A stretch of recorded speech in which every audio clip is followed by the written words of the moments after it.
Okay, dear friends, thank you for staying with us after the luncheon. I'd like to thank, first of all, Arthur. Where are you, Arthur?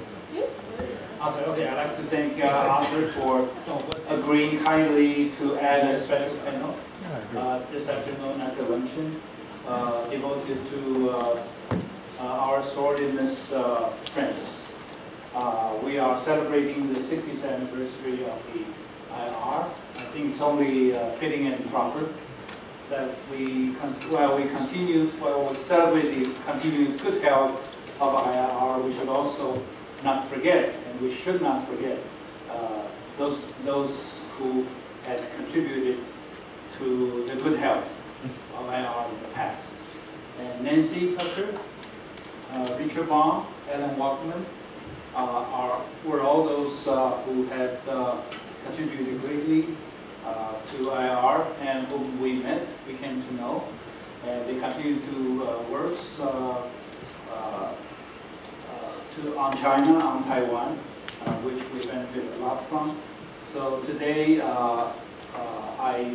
Arthur agreed, and we have this panel, and I'd like to thank all of you for joining us for this moment. And I have asked Nancy's husband, Professor Warren Cohen, who unfortunately cannot join us today, but he sent a tape with his voice and picture, and we should share that soon. Then, in turn, I would like to invite some friends who at the podium here to share some of their memories with Nancy and Rick and Alan. The gentleman sitting on my right, whom you all know, has been with us in the last 2 days, Clayton. He will be his successor to Rick at USC, China Cohen and all that. He's now chairing the U.S.-China Institute at USC. And the gentleman to his right is Dr. Lin Winston. And Dr. Lin is a good buddy of Alan for a long time from Fletcher. He's now the Dean of Social Sciences at the National Zhongshan, National Senior University. So he came all the way from Kaohsiung to join us today. And the gentleman to his right is David Lee. I'm sure you know him very well, especially spent some time in Washington, D.C. He's our distinguished, eminent diplomat for a long time to come. He was our representative to Washington, D.C., and he was also representative to Canada. While he served in Canada, if I'm not mistaken, he was voted by Canadians as the most popular foreign diplomat in Ottawa. And the most handsome. We have a Canadian to vouch for it. And while we wait, Deputy Defense Minister Andrew Yang will also appear shortly. He's on his way. Andrew knows Nancy very well. He will also share his memories with us. Andrew, before he joined the government, he also taught at the National Senior University. And the gentleman who's not to his left is very young. He looks very young. He's a former student of Alan and a proud product of Fletcher. So he will tell us something about Alan from a student point of view. And the lady to his left is Dr. Zhang Suya. Zhang Suya is a PhD. She's a historian, a good friend of Nancy. And she has a PhD from Pennsylvania State University some time ago, and she taught at New York State University in New York. And now she's a full-time researcher at the Modern History Institute of Academia, Senegal. And I'm very happy that we have so many friends who take time out of their busy schedule to share some of their memories and thoughts about the three friends we had lost, sadly, all last year. So shall we have let's have Warren. Warren himself is a well-known, distinguished professor in University of Maryland, Baltimore. He's retired.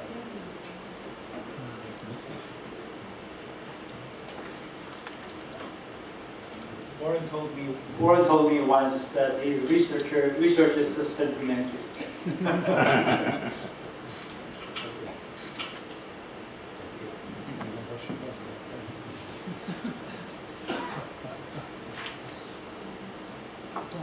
This was taken, if I'm not mistaken, in 1995, when she attended the IR annual Sino-American conference here.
The Wollongong of the 1960s was not the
but she never let me forget.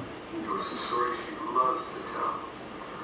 After we married, I became her student and learned what a wonderful place her Taiwan was. My years with her were too few,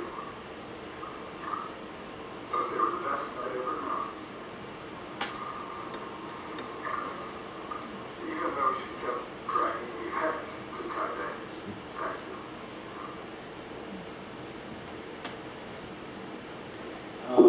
Okay, thank you, Warren, for sending us the message. Next, I would like to invite Dr. David Lee to say a few words. Thank you, David. Thank you, Dr. Su. I first met Nancy Tucker in the 1990s when she came for an interview at the Ministry of Foreign Affairs. She started by citing several points of my dissertation. You can imagine how thrilled I was. In 2004, I was assigned to serve my country in Washington, D.C. It was an extremely difficult period to manage relations between Taipei and Washington. And Nancy was wearing a different hat herself then, in the service of her country. We had many occasions to exchange views and share thoughts on various issues at hand. What impressed me most was Nancy's ability to consider issue from an historian's perspective. I still remember vividly one balmy day, quite different from today in Taipei, when we had lunch over grilled sole at a small restaurant by the C&O Canal in Georgetown. She certainly knew the pressure and the frustration I was experiencing in dealing with the bilateral relationship. Nancy started talking about Thomas Jefferson and the principles of Jeffersonian democracy. She went further by saying that it is significant for a student from Taiwan who studied at the University of Virginia to serve the ideals of Mr. Jefferson as a Democrat with a small d. Once again, I was deeply touched by her thoughtfulness and zeal for democracy.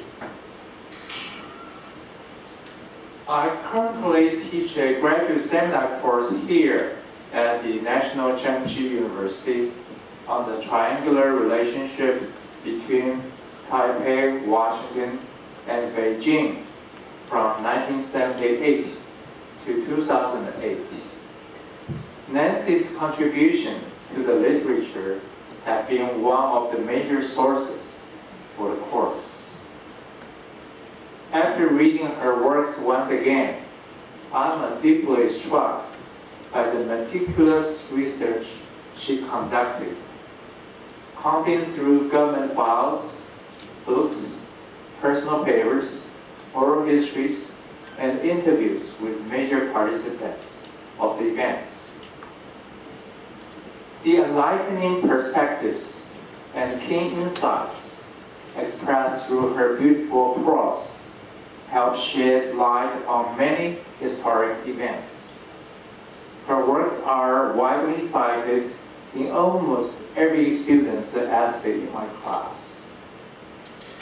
During the past year, I learned from our mutual friend, Dr. Richard Bush, about Nancy's fight against illness. By the way, Richard, who is in the audience today, is another old friend who has always had his heart with the people of Deputy Defense Minister Andrew Yang, please. Thank you, Dr. Su. My colleagues, friends,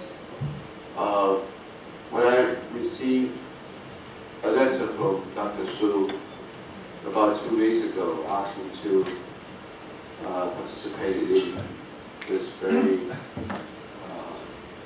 meaningful and special session to pay the tribute to good friends recently passed away, and to make some remarks about my own personal experiences in the course of developing friendships, academic associations with those three distinguished, very friendly, good personality human beings who committed themselves to the course of study, not only in their special disciplines, but also made a great contribution to academic communities, students, and also providing a lot of inspirations and insights for continuous studies on this particular aspects of future interests. I personally met with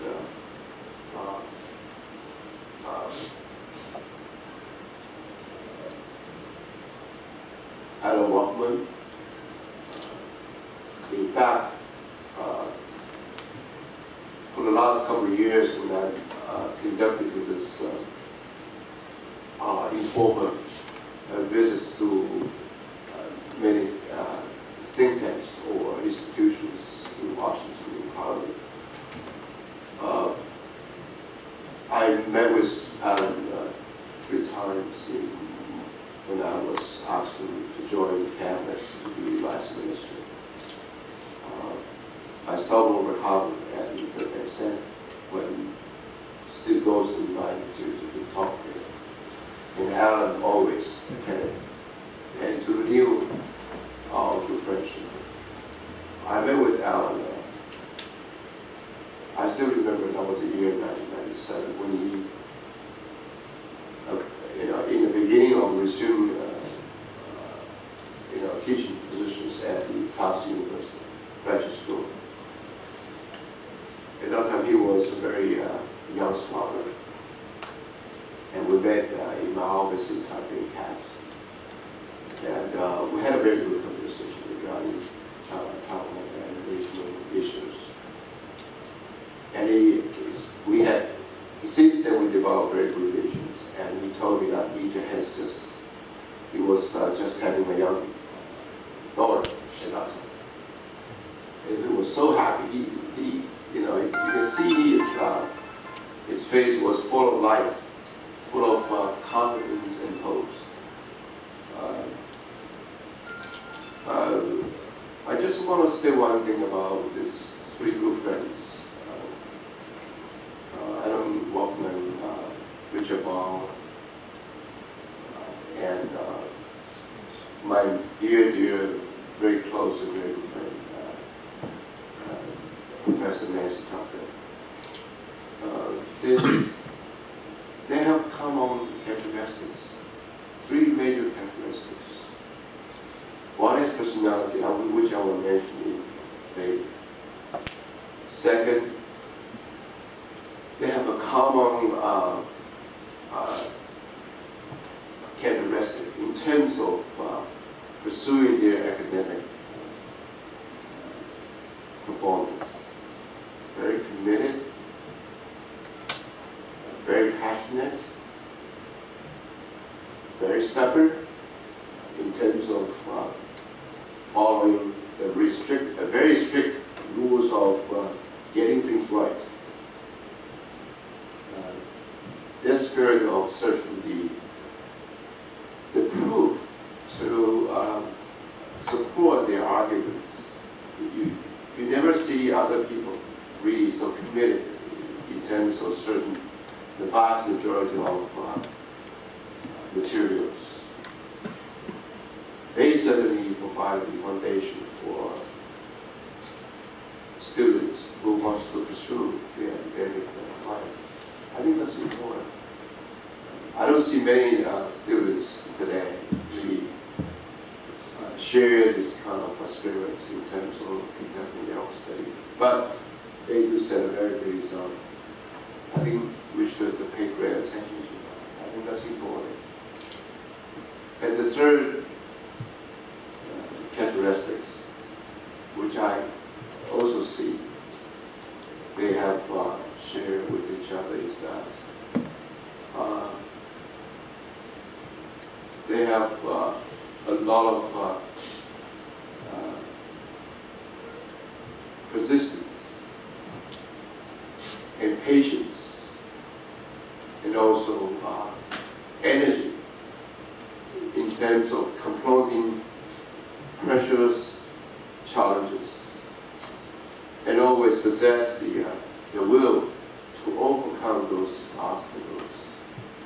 I think that's, you don't see many people possess that kind of passion, and willingness, and dedication, determination to directly face the challenges and problems and solving those challenges and problems. In terms of personality, Richard Baum, Adam Wachman, and Professor Nancy Tucker, they are three totally different people. Professor Baum is like 60, hippie. He always, he was so careless, in his appearance.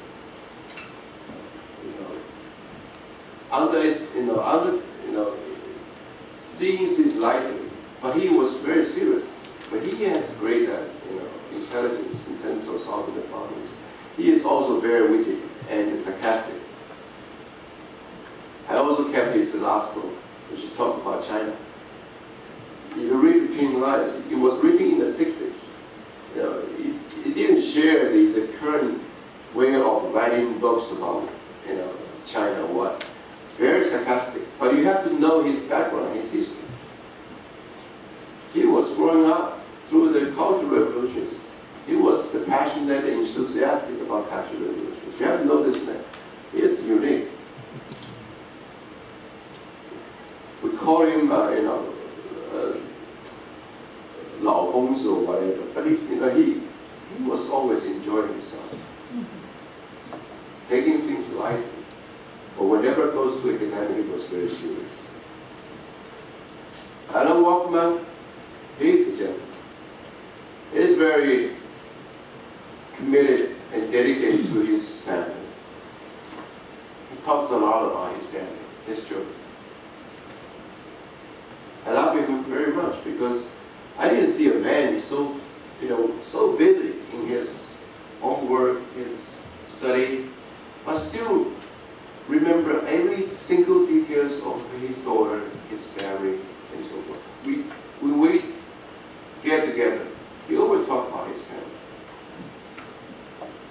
When he visit here, he always call home. And his family always call him, always connected closely. Professor Tucker, whenever I talk about her, I will bring tears to myself. I was so close to her. And especially, whenever I met with her, her husband, Warren, always closely side by side, so passionately taking care of her. Whenever I visit Washington, we had lunch or dinner together. Whenever I give talks at one of the institutes, she always there. And she always encouraging people. You cannot find such a person so committed and dedicated. I still remember 5 years ago when she wanted to conduct a research, which came out as a book, talk about Eisenhower era. U.S. decision over China and Taiwan and so forth, which was the last book she published. And she wrote personally and said, to good friends, Andrew Young, to spend so much time with me. I kept every single book she published.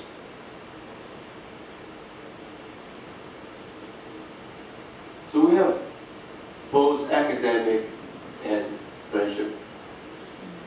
We go all together. In the course of last 20 years, when I engaged closely with Nancy and Laura, you don't see any husband so passionately taking care of, so close to her work, so interactive, so committed. I mean, what else can you learn from this person? This is the value we want to share with each other.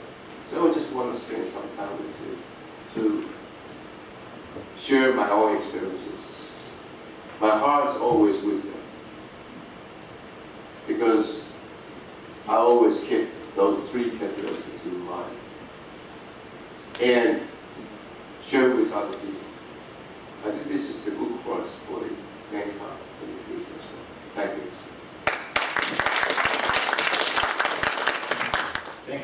Thank you, Andrew. Thank you very much. I know you're very busy. He's busily preparing for the first live fire military exercise early next week. I know you're busy. Thank you for coming. Thank you for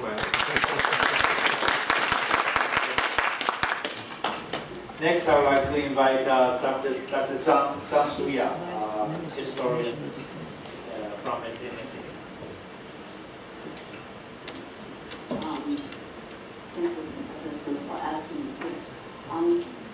Actually, I never expected to be here and talk about I consider a young scholar that passed away. And unfortunately, another of my friends who also worked on U.S.-Taiwan relations and also sort of know Nancy a couple of times we conferences together, passed away about less than 4 weeks ago. And they are the same age, working on the same field. I feel so sad about having to talk about the passing friend. Maybe I'm old, but I consider I'm still young. So. Anyway, I am not that close to Professor Tucker as other people are, because we sort of told them we met at free conferences. But I guess in Taiwan, I probably had a close research field with her. So I read any of her books, and I wrote an introduction for her. The second book on Taiwan, the Chang talk, the Taiwan version, the Chinese version introduction. So I did read her book, and I cannot say that I agree with her argument, but I do admire her work. There's no problem about it. The way she conducts her research, interviews, and also the combination of field practice and historical, archival research. I guess very few of us had that kind of opportunities, talent, whatever. So on her the last book, well, I think she interested in China in the first place, and then activities of China sort of changed her course a little bit. And like Professor Cohen just said, that study U.S.-Taiwan relations is a waste of time. No, I remember he said that. Well, Nancy in her book said that for every 10 books about U.S.-China relations, there's about one. And I think for earlier period, earlier Cold War periods, the ratio is the gap is even larger. It's 1 in every 50, probably. No. And I remember when I finished my dissertation 20-some years ago, I worked on Truman's policy toward Taiwan. Why Taiwan survived that time, or actually the ROC survived, or National China, Shanghai Shaking Regime, whatever, survived that time. And I sort of handed around to some prominent scholars, and they told me that I think you overrated the importance of Taiwan. And I thought, what do you mean by overrated? I'm from Taiwan.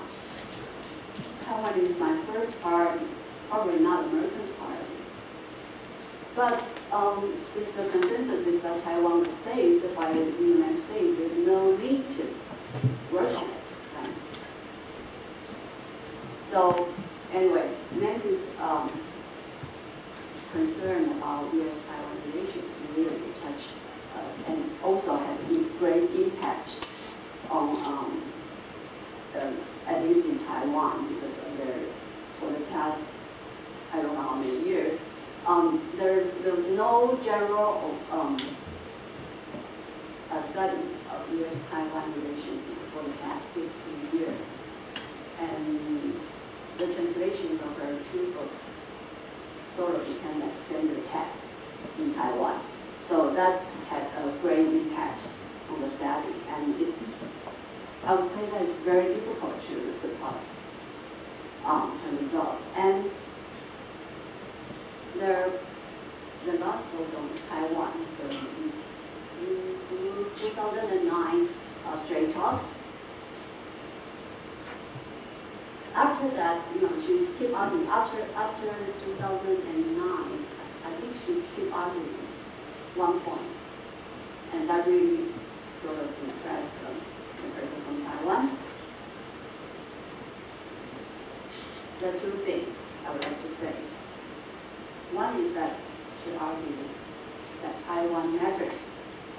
I think that would touch the heart of all people from Taiwan, because I guess somehow from 1910 or 1911 onward, there's a surge of advocates in American think tanks about ditching Taiwan, because to handle the rise of China,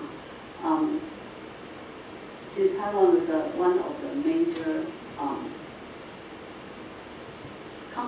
point of conflict with China, many people in the States advocated that the Americans should ditch Taiwan. I think that was to save our country, ditch Taiwan. And that's one of the New York Times op-ed article at the end of November 11th.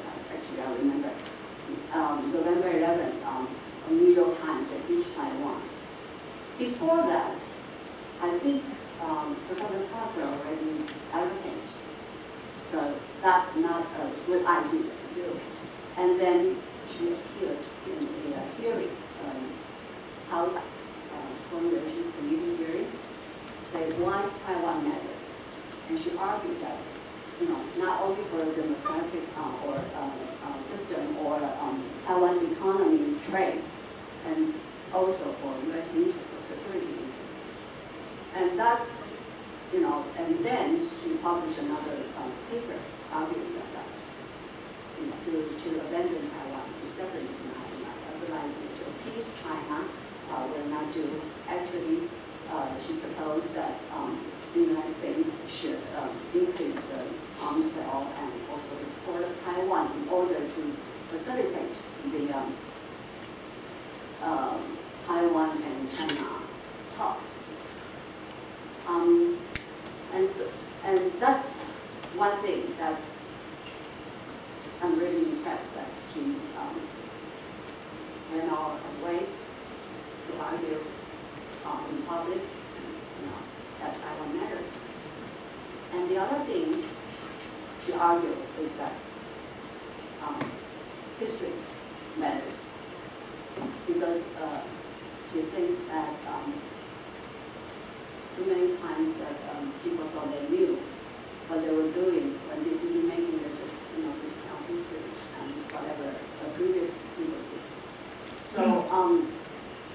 argued in her book why she wrote the comprehensive history of U.S.-Taiwan relations, because she thought that history matters.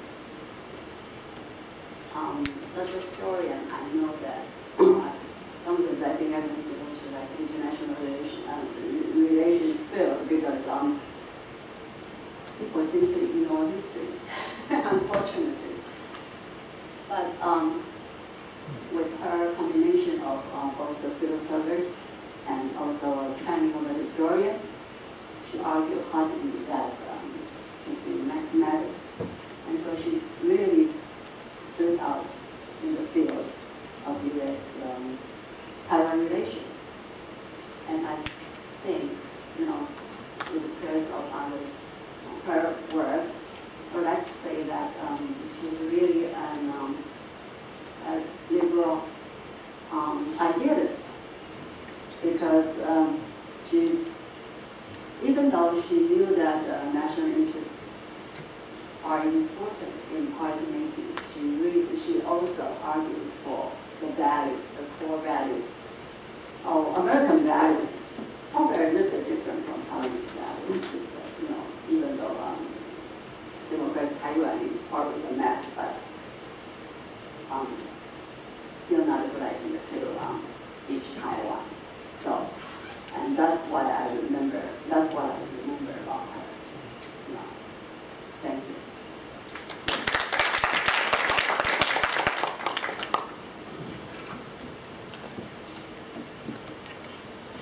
Yes, thank you, Suya. She, in the process of contacting her, in the beginning I wrote to Warren about, because I know Nancy's, most of her friends in the policy circle, but I don't know her friends among the historian circle. So I wrote Warren about, asking him to recommend some names. So he mentioned Suya and Dr. Zhao, Ina Zhao, a lady. Then I wrote both of them emails, and she returned, and Ina never returned. And to my surprise, I found out later through Suya, that Ina passed away just before I wrote the email. And she was Tucker and Nancy's student, former student. So we should all really take good care of ourselves. And I was big surprise for me. Next, I would like to invite Dean Ling Winston say a few words. Thank you. Thank you very much, Dr. Sushi. Ladies and gentlemen, I'm very, very honored to say a few words about my best friend, Alan Wachman. When Dr. Sushi mentioned this idea to me, I appreciate very much. I always believe that I should do something for Alan. In my way from Da-jung to Taipei, I thought about Alan all the time, all the way. And in the end, I also almost asked myself a question whether it was a good idea for me to come to this panel or not, because I was afraid that I might not be able to control my emotion. Alan is such a good friend to me. I know him in 1984 when I was a new student to French School of Commerce, and he was a tour guide in the orientation for the new students, because he knew Boston so well. He spent years at Harvard University for his undergraduate education. And I thought about our friendship, about our dialogue and communication, all the way from Da-jung to Taipei. I still could not believe that Alan already passed away.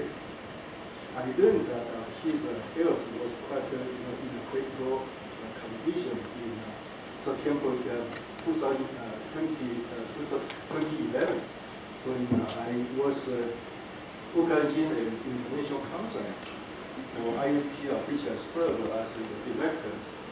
And I needed an American studies scholars to talk about the relationship between the United States and China, and because that's during the semester, so American professor just could not come. So I sent an email to Alan. I said I insist that you must come, and I will not accept any answer other than yes. I insisted that he must come because I know I could count on him. That's the second time I approached him, and the second time I sent a letter. That was an ultimatum. I said you must come, and I was surprised to receive his response. He said that he was fighting with cancer, and he said that his only hope is that his medical doctor could cure him, could save his life. So I realized that his health condition was quite critical. And in June last year, our school, the graduate school of law and diplomacy, circulated the news that Adam passed away. So it was a shock because although I knew that his health condition was not good, I did not expect that he would pass away so soon, less than 1 year. And Alan is such a good friend. We see a lot of times together when we are in a problem. So to find a job, we got together and we volunteered with each other. We were so uncertain about our future. And that's in 1992. And Alan also encouraged me, to come, to study, Taiwan's domestic politics because I was a student studying diplomacy, foreign relations, and in our training we tended to ignore Taiwan's domestic politics. Maybe to study Taiwan's politics was too dangerous to us in our generation. So, but he's a study about Taiwan's national identity. I think the issue, he studied Taiwan's national identity, and he comes to Taiwan to interview so many people. I'm sure he he established a great, good networks in Taiwan.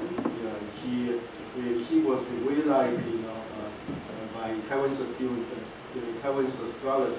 So when I, passed the information that Alan, passed away, every friend of mine who heard the news, including Ambassador Michael Imogao, was shocked.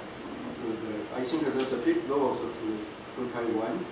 And his study about Taiwan's national identity, I think the books, it actually was his dissertation, and he amended his dissertation to publish it into a book. And the book is still a classic book about Taiwan's national identity. Even today, national identity is still an issue in Taiwan's politics, and he was a pioneer among foreign students who pay attention to such issues. And I would like also to mention about Alan's efforts to help create the Taiwan Studies workshop in Harvard University. And he served as a director, and that workshop served as a platform to coordinate the scholars in Boston area to focus on the issue of Taiwan. And after he stepped down from the director said, I met him. I said, why you resign? And he said he was he would like to make more efforts to get tenures. And so he said that after he got tenure, so he will come back. He might come back to serve as a director again. I think that's one promise he did not keep. He passed away. And Alan's interest in Taiwan, I think that's quite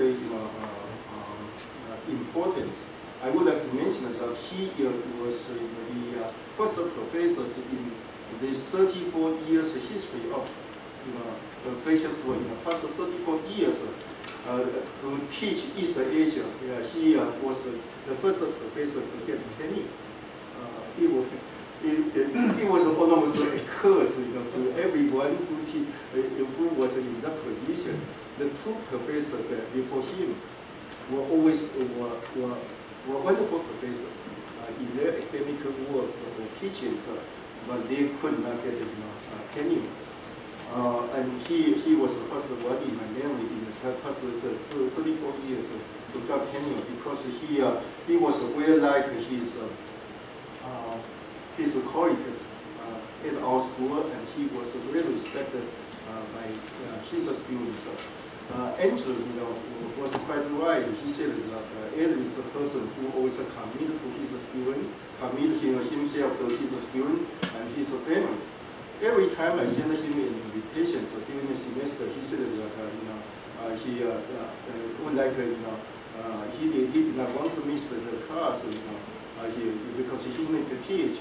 And other times during the summer, he said that he would like to spend more times with his two young children. My family knew his family. My wife knew Alan quite well. And when I went to Boston, Alan always invited me to stay in his house. His house is a little bit far away from Boston. I said, why? And he said because his wife is a professor at Brown University, so they choose the location of their house between Providence and Boston.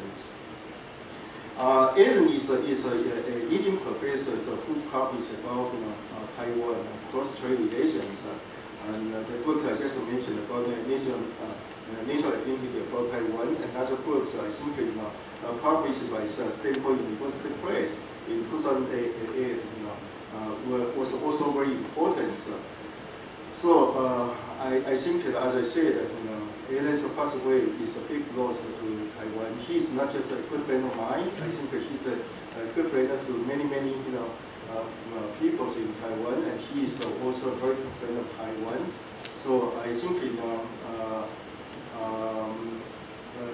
it is very special occasion that I can say a few words in memory of my best friend and a great good friend of Taiwan.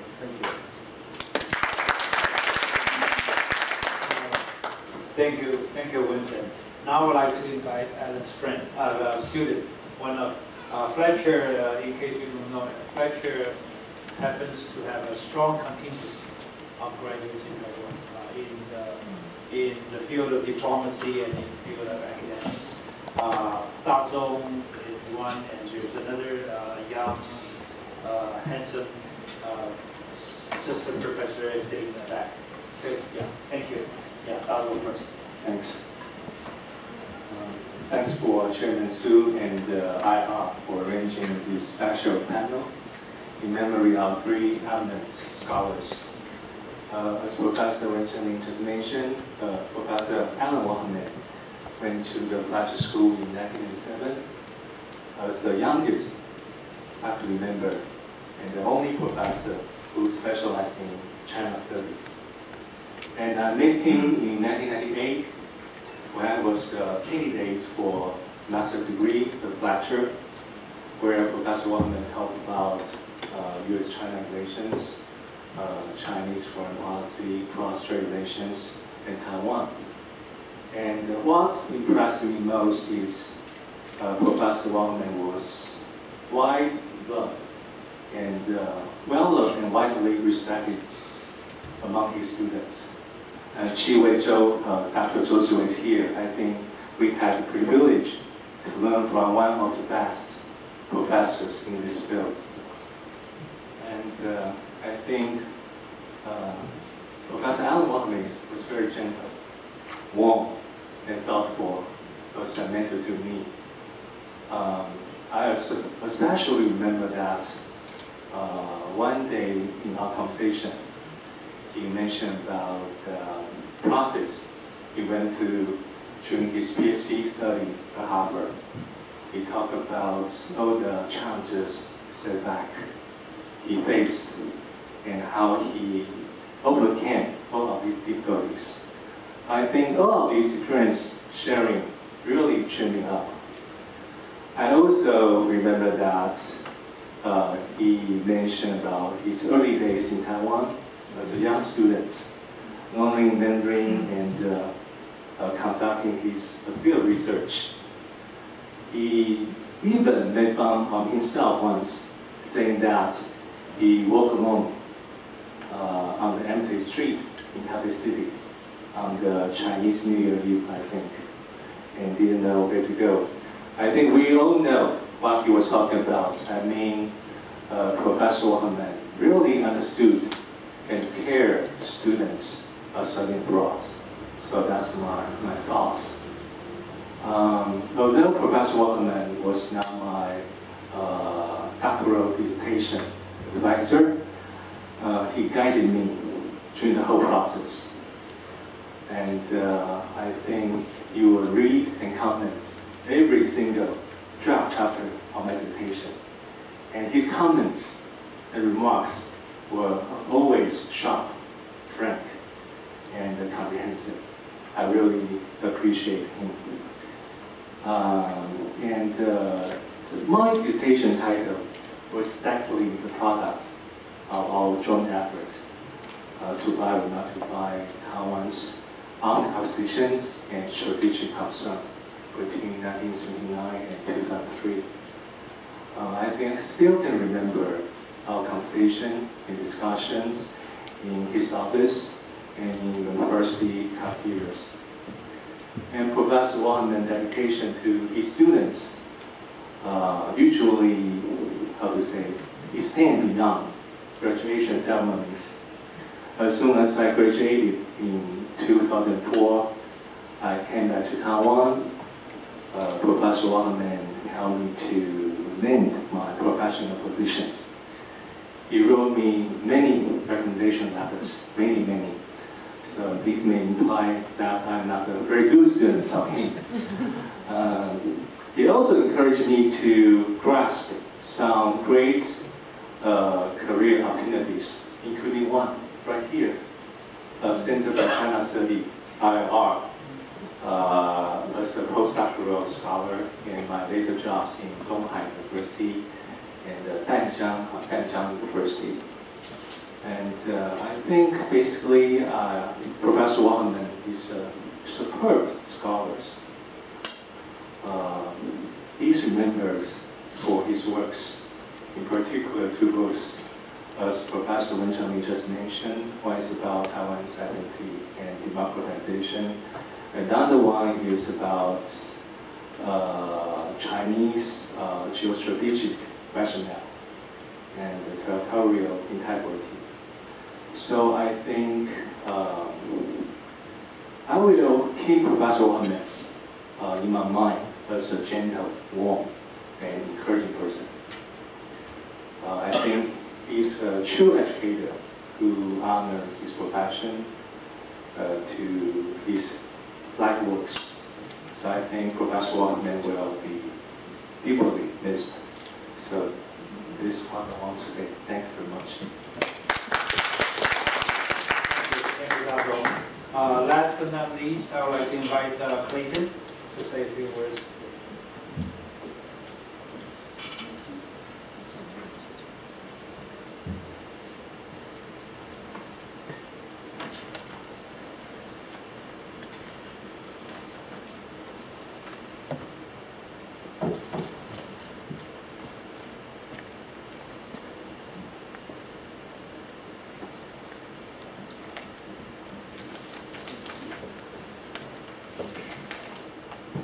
It's been a great pleasure and a great honor to attend the conference over the last couple of days. And on the one hand, I'm very happy to have been here because I've had a chance to learn really quite a lot. But I really wish that I wasn't standing here right now. I wish I was sitting there and had the opportunity to listen to Nancy, to Alan, and to Rick Baum. These are three remarkably gifted scholars, wonderful teachers, really decent people, people who, as you've already heard, touched many, many lives. I had the great privilege to know Rick Baum for a quarter of a century, for 25 years. I knew him as he was a respected professor, not one of mine. My advisor, in fact, fought a mortal battle with him. But I always respected him, and I loved hearing him speak, loved the conferences that he organized. I had enormous respect for him. I loved his good humor. He later was, for a couple of years, my boss. When I was at UCLA. And that allowed me to get to know him a good deal better. And I worked with him for many years after he was no longer my boss. And I learned from him in many, many ways. In 2006, I had to make a personal, professional decision. And I asked a couple of people what I should do. And one of those people was Rick Baum. And I won't talk to you about what the decision was, but let me tell you about his advice. It was characteristically Rick Baum. It was profane. It was funny. And it was absolutely genuine, solid analysis. I took his advice, and I am really, really grateful that I did. So, thanks to the Institute for this event, thanks to Dr. Suchi for this. This is a wonderful opportunity to remember a friend, a mentor, and an academic innovator, Rick Baum. I'd like to say something about him as a student and as a scholar, and something about him as a teacher, and then finally something about him as a network builder. All three of these scholars remembered here today, they are physically no longer with us, but their influence will continue to be felt for a very, very long time to come. Some reference was made to Nancy Tucker's last book, The China Thread, looking at how the United States saw China in the 1950s.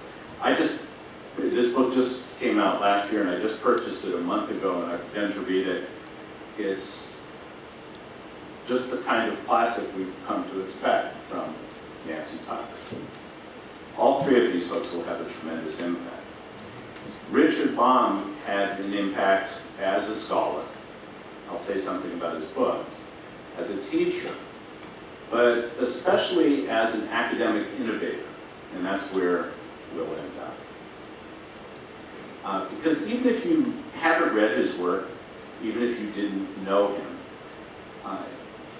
you have been influenced by him. You have been influenced by what he brought into being, and I'll say something about that. Rick is a California boy. He grew up a stone's throw from UCLA. His father worked in the movie industry and was a union shop steward. And Rick went to UCLA in 1957. He planned to become a lawyer if he wasn't successful as a baseball player. Neither of those things worked out. We're probably better off for him. He was a mediocre student, and then he fell in love. And he was inspired by that love to study a little bit harder. She was a straight A student. He had no interest in China. He had dropped baseball, he had dropped law, and he had started to study political science.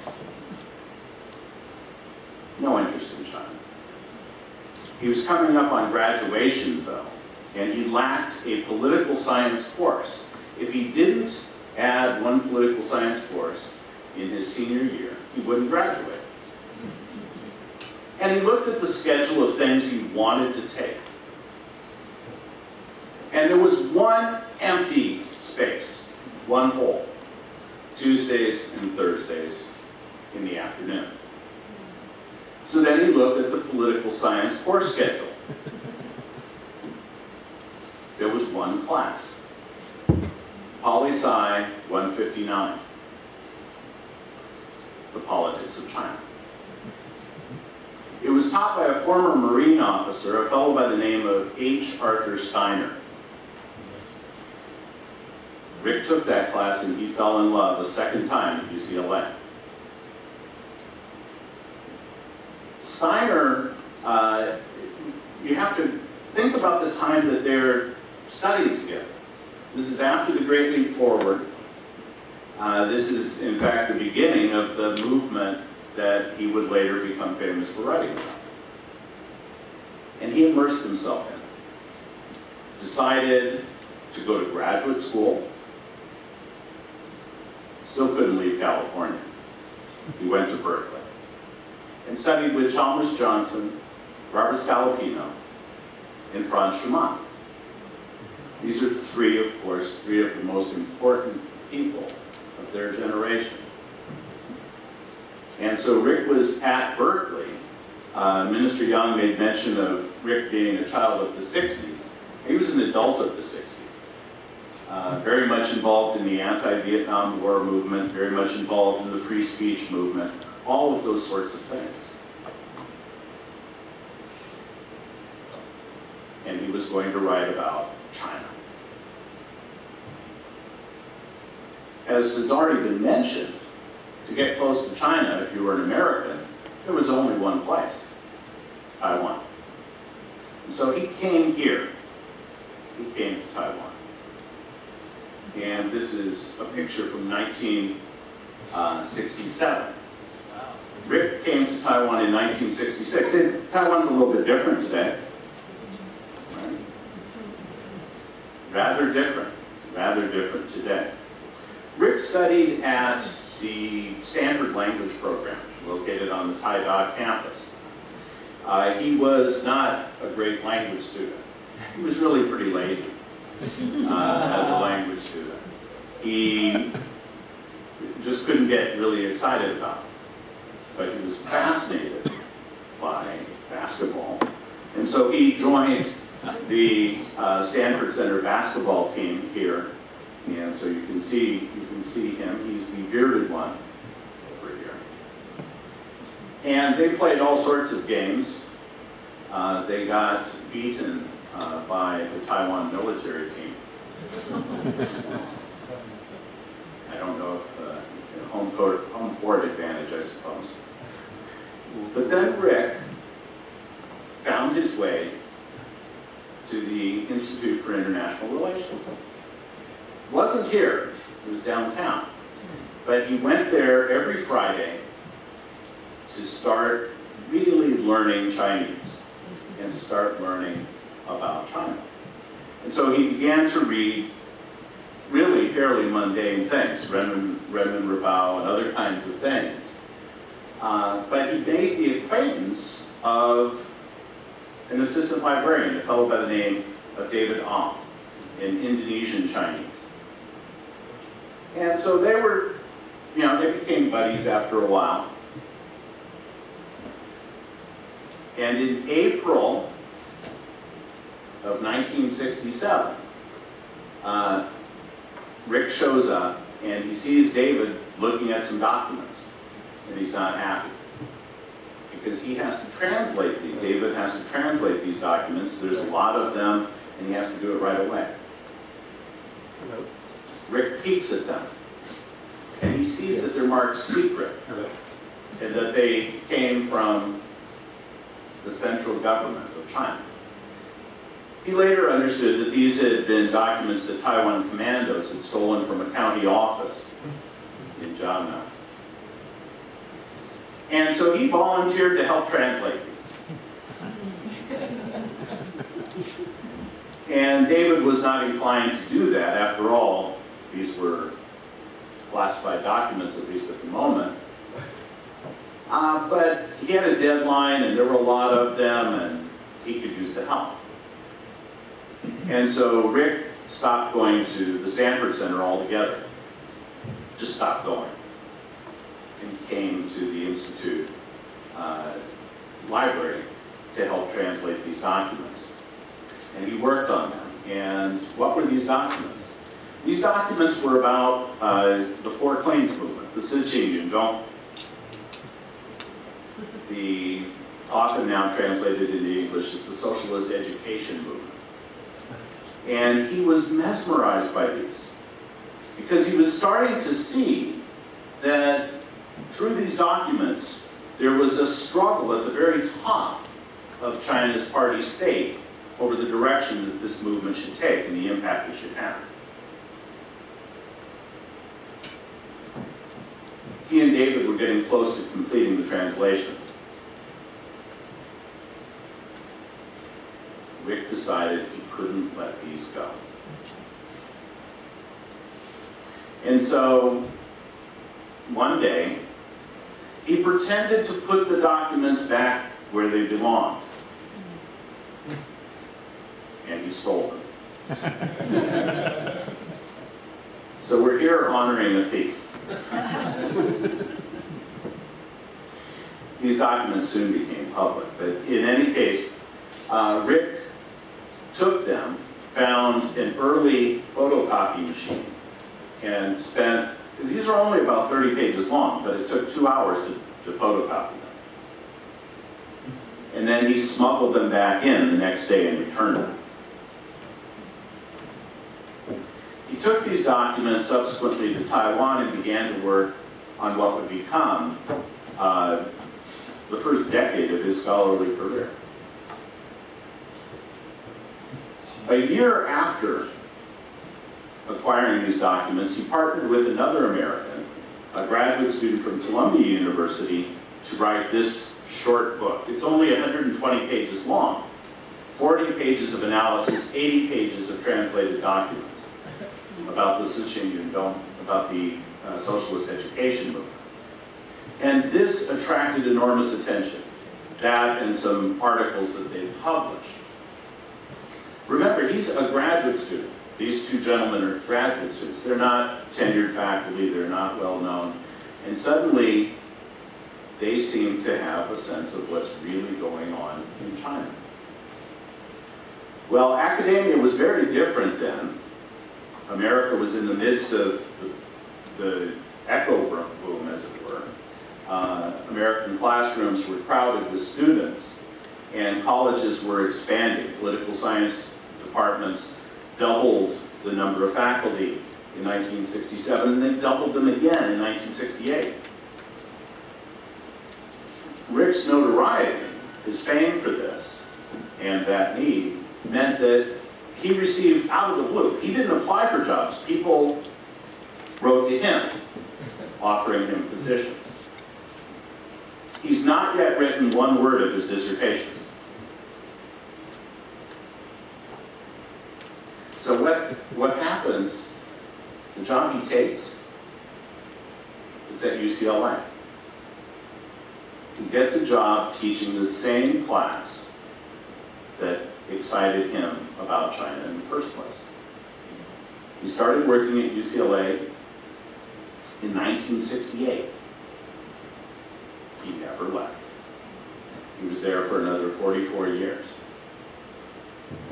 teaching in the same department that Steiner had first taught.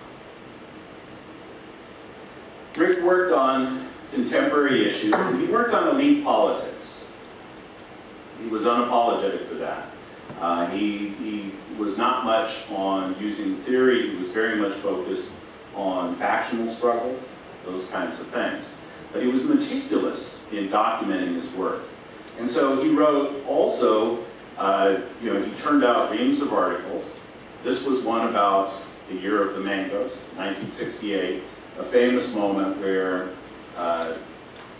Mao had received a gift of mangoes, and Mao gives those mangoes to a propaganda troop, And that's heralded through posters and an opera and all kinds of other things. So Rick wrote about a number of different subjects. He finally did complete his dissertation, by the way, some 3 years into his first job. As a young faculty member at UCLA, he got the opportunity to visit China. And here he is in 1975, sitting next to, it's a sports meet. It's a sports meet. And he was quite athletic, and you can see dressed in the manner of the day. And he's sitting next to somebody who he didn't know. He had tried to chat this fellow up, and this fellow was non-communicative. A year later, he would be the chairman of the Chinese Communist Party, Hua Guofeng. Rick turned that original work on the Siqing Yundong, on the Four Cleans movement, the socialist education movement, into his first book, Prelude to Revolution, which looked at, and it was supplemented by, of course, much more research, and it's focusing on the socialist education movement as a lead up to the Cultural Revolution. This book came out in 1975 and won him tenure. During the 1970s, Rick had plenty of opportunities to go back to China and was very much engaged in helping the University of California at Los Angeles forge ties on the mainland. And although Rick isn't in that many pictures, he loved to take pictures and loved to use those to illustrate his lectures. And so the picture, in fact, on the left is one that he took. Here he is proudly wearing his UCLA colors, and here he is in a meeting in Shanghai, focusing on U.S.-China relations. These all from that late 1970s period. This last one, from 1989. So May 1989, just before the violent suppression of the pro-democracy movement that was going on at that very moment. Now, after the suppression of the democracy movement, there were some people in American universities that wanted to break off ties with their Chinese counterparts. The University of California at Los Angeles sent Rick to Fudan University, to Beidou, and a number of other universities to talk with folks there. Upon his return, he advocated continuing to engage China, thinking that isolation would serve none of these academic partners' best interests. And so he pushed for that. After working on those early political movements, Rick turned his attention to China's need to generate knowledge. Now, it's very interesting to me, the title of this conference, Between Power and Knowledge. And I was curious about my role here. I've never had power, still don't have it, and I really don't have any knowledge. So I'm actually certainly not between the two, but far from both. And you're above. Rick was very focused. He took the four modernizations question very seriously, and he focused on Chinese science. And he was perhaps guilty of falling into the mainstream of thought, thinking that, in fact, Chinese science would be limited, and scientific breakthroughs would be limited. That chauvinism and too little skepticism of authority and a perceived wisdom would limit China's scientific progress. But this was one book he edited on that subject. These are, of course, posters promoting the four modernizations, including the role of the one-child family policy. This book came out in 1980. By this time, Rick was very well known in the field and had engaged, he was known by people in this room and, of course, many, many more. And Michael Oxenberg and Perry Harding were asked by President George Bush, the first President Bush, for their advice about what to do as President Bush was preparing to make his first trip as president to China. And so Michael Oxenberg, Rick Baum standing next to the president, Harry Harding and others met with them. And at this meeting, before the February trip, Rick Baum had spoken against inviting Fang Li-zhi, very well-known Chinese dissident, to dine with the president. He was afraid that it would upset the Chinese authorities. Well, this proved to be quite accurate. It did upset the Chinese authorities, and they prevented Fang Li-zhi from making that trip. Later, Rick, of course, was frequently asked to testify before Congress. This is a picture from that. During this time, he was busy working on what would be his last major scholarly book, Burying Mao. Now, some people teased Rick, saying, well, Mao's not even buried, he's on display in Tiananmen Square. But the point, of course, was to document how Deng Xiaoping had managed to outmaneuver his political opponents and to push China in radically new directions to, if not bury Mao, bury Mao's policies. This is a very important work. And in this work, which was published in 1994, it addresses Tiananmen, but it places it in a larger context, a model that Ezra Vogel has subsequently followed with his giant work on Deng Xiaoping and the transformation of China. This book, of course, is widely read when it first came out, and it's still on many college syllabi. So Rick was a terrific scholar, but he was a really amazing teacher. When he passed away, I sent a note out to people, and a number of his former students, undergraduates, who I subsequently taught, wrote back. And one was pursuing a PhD at a very well-known Eastern institution that I shall not name. And he said, well, I've been in this doctoral program for about 4 years, and I still haven't learned as much as I did in my first semester with Rick Baum. Rick was a dynamic lecturer, a remarkably effective communicator.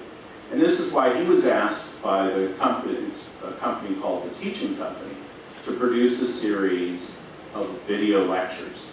And these will continue to teach. It's part of the Great Courses series. The name of his course is The Fall and Rise of China. Rick was a gifted teacher. His graduate students have gone off to distinguished careers, writing on all sorts of subjects, and he nourished this. Some have written on corruption, some have written on film, some have written on the Cultural Revolution, others have written the single best book on the Chinese auto industry, and a number of other topics, including China's international affairs. So through his graduate students, Rick is continuing to have immense influence. Now, I should tell you something about this group right here. These folks are in Beijing, and they're marking one of the things that Rick brought into being. Rick created 2 courses, very interesting courses, at the University of California, Los Angeles. The first of these was a very high-profile joint effort with Beijing University. It was team-taught with Da-jung and focused on globalization. So you had American students and Chinese students sitting side by side, and they had a very high-profile list of guest speakers. Tom Friedman was among them, the New York Times columnist. And they touched on sensitive subjects in China. For example, a documentary filmmaker showed a film about AIDS in the Chinese countryside. That sort of thing. That was a very high-profile effort. That program continues now at Fudan University. An effort that almost nobody knew about, though, was really maybe more meaningful for those who experienced it. Rick took a group of UCLA students to Qinghai, to a Tibetan village, to the Tibetan area, And the students spent a month teaching English. At least they thought they were teaching. They were, in fact, of course, learning a great deal about China and about themselves. One of the interesting things about that project, though, is that these students were using English to solicit money.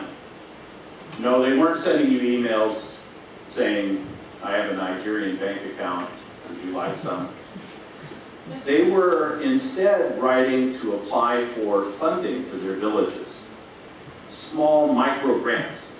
They were using English for this purpose. Rick took the students there, and it profoundly affected their lives. And it gave them the chance to open the world up a little bit for those students in Shanghai. I'd like to end, though, by talking about Rick and something he brought into being that continues to inform and nourish the field. China Poll. China Poll is a private discussion list, email discussion list. And it was born because Rick was trying to save money on telecommunications fees when he was in Japan. When it began in 1995, it had 31 members. It now has 1,400 members, mostly academics, but also journalists, diplomats, and other members of other government employees. And there are 3 important rules for China Poll. The first is that we focus on China. All the discussion is about China and its relations with other places and other peoples. The second rule is that all discussions are confidential, not to be shared with people outside the list. And this, of course, is intended to generate frank, open discussion. And the third rule is maybe the most important. It's fine to disagree. It's fine, in fact, even to be disgusted with what others say. But you always have to be collegial. You need to treat others with respect, treat their opinions with respect. And so through China Poll, there's a very active daily discussion of events in the news, major trends going on that will affect China and the world. And it's also a forum where people can raise questions and ask for help. And this happens on a routine basis. As a consequence, this is why I say the impact is far greater than the 1,400 people. Rick has taught thousands of students. Through his great courses, he will continue to teach. But the academic members of China Poll, they can ask questions about all sorts of subjects and use the information they get to share with their students. And so it affects what happens in classrooms on 5 continents. Moreover, one of the biggest impacts has been in improving newspaper and broadcast coverage of China. Journalists are able to understand the range of thought on different matters and to be able to get access to a group of experts that they never would have been able to track down on deadline on their own. And so through China Poll, millions of people have been influenced in what they know and think about China.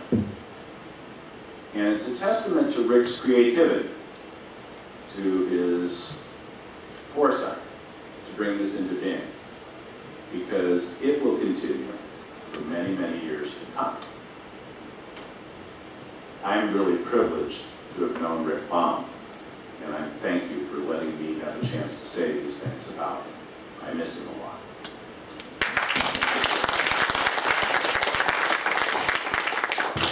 Okay, Clayton, thank you for your speech. Well, time is almost running out, but I still would like to invite other contributions from the floor. I'd like to acknowledge the presence of Dr. Joseph Wu Zhaoxie. He's a longtime research fellow in IR, and he knows all three friends very well. He's now I'm grateful that he took time to come here. He's now a busy man in the DPP headquarters. And Dr. Zhou from, and I also may like to mention that Rick also has some students in graduating from UCLA. Unfortunately, I only located Dr. Luo Zizhen, Dr. Lo, and he's DPP. He manages DPP office in New Taipei City, and he said he would come, but the last minute he told me that something else prevented him from coming. But he sent his regrets and greetings to all of you. Yes. Anyone cares to say a few words about any one of the three? Joe, Joseph, Dr. Zhou? Is there anyone? Yeah, Richard, yes. Thank you for all those wonderful presentations by the people who are still here and those who've had to leave. I knew each of these people, some better than others. Nancy I probably knew the best. I think what was remarkable about her decline was how she maintained her spirit to the very end. She was the same Nancy, even though the body that enclosed her spirit was wasting away. But I think her passing and Alan's passing is a warning signal to us all that our intellectual capital concerning Taiwan, U.S.-Taiwan relations, is wasting away. And young scholars today don't do Taiwan as much as they did. Some of us came to Taiwan to do China, and we ended up doing Taiwan. That doesn't happen anymore. And it is a loss for Taiwan, it's a loss for the United States, it's a loss for our relationship. It's a loss for the intellectual quest that we're all in. So we need to use the opportunity of these tragedies to find new ways, to innovate like Rick Baum would do, to recreate that intellectual capital. Thanks. Thank you, Richard. Thank you. Anyone else? Anyone? Yes. I want to concur to Richard's talk about young people, young scholar, although I'm not young, but I'm a young scholar. I'm in Asia Pacific Studies. We have another symptoms coming up besides American young scholars coming to Taiwan for study. We're seeing more European students, young scholars coming. Rather, maybe they haven't had a lot of Taiwan experience. They found out China and Taiwan are two different stories. So maybe something is returning. Hopefully, the experienced scholars could still contribute, bringing more experience to the young scholars. I think there's some positive things going. Thank you. Thank you very much. Anyone else? Thank you. You want to say something? Over there. I'm sorry. Titus Chang. Thank you, Chair. I knew Rick at his later years. First meeting him in Irvine when I was a graduate student there. He was invited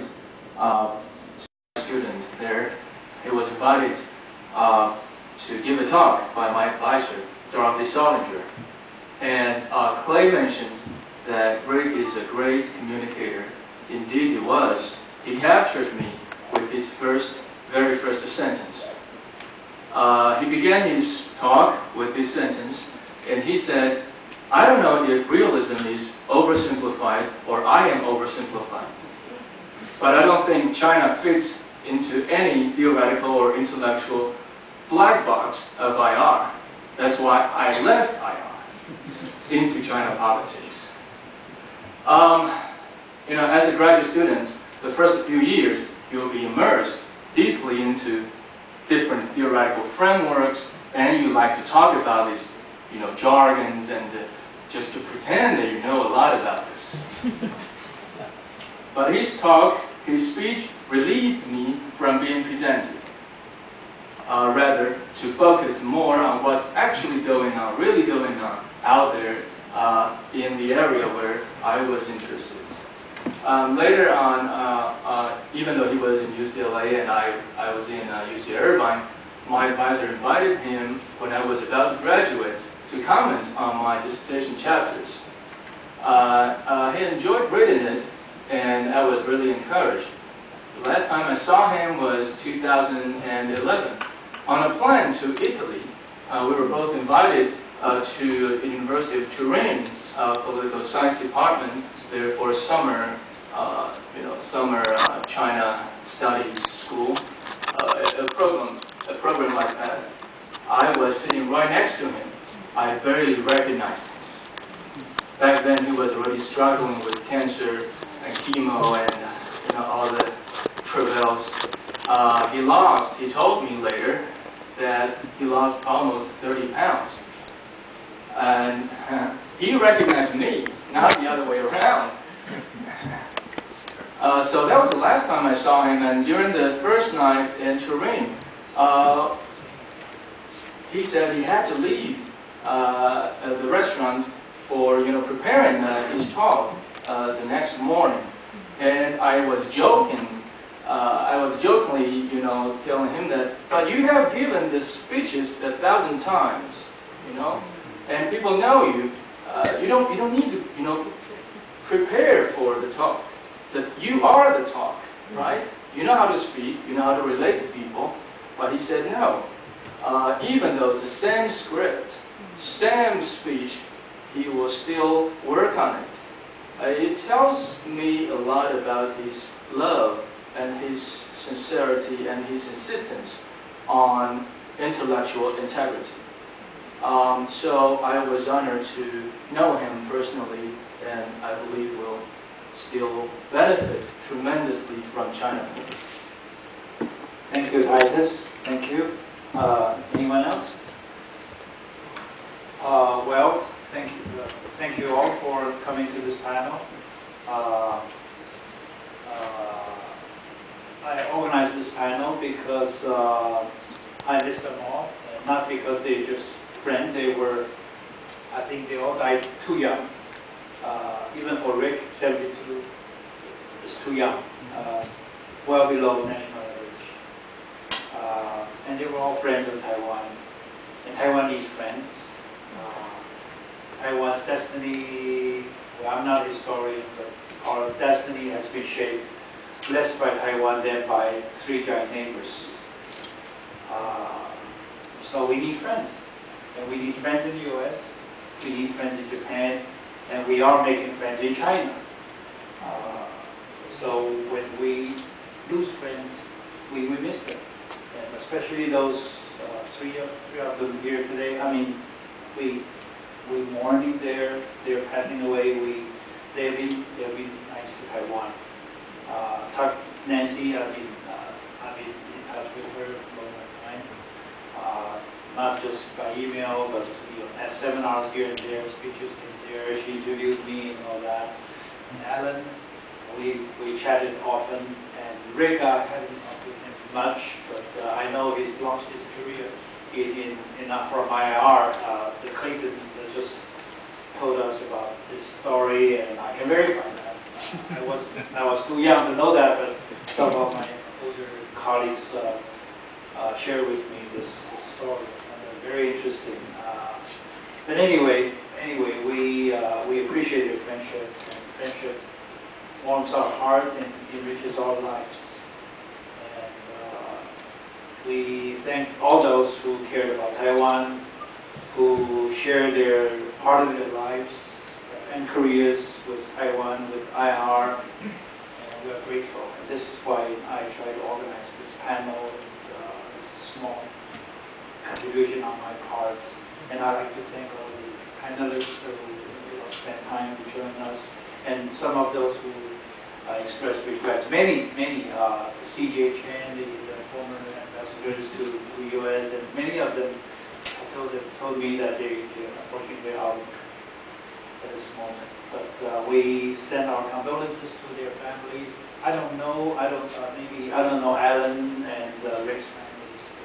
Please send our condolences to them as well. And ladies and gentlemen, I'd like to thank you for your attention. Thank you for joining us this afternoon after 2 days' work. Yeah. Thank you very much. Thank you.